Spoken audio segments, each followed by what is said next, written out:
नमस्कार मंडळी, आज आपण निघालोय मिनी व्हॅकेशन साठी. इथे तर फोटोशूट कंपल्सरी आहे. मग आपण गेलो तलावातले मासले पकडायला.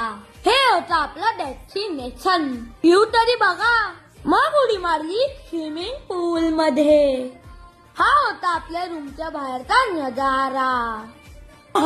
काय संडी आहे राव. मग निघालो डिनर साठी. ठंडी में गरम गरम नूडल्स खाने का मजा ही कुछ और है. आपल्या हॉटेलवरती होती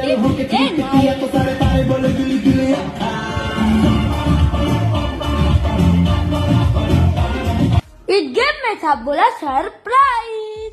पर मैं तो नीचे गायणार रे बाबा. गेम घेऊन आपण गेलो आपल्या रूमवर. आज होता माझ्या डॅडाचा बर्थडे. मग त्यांना गिफ्ट देऊन मी त्यांना केलं खुश.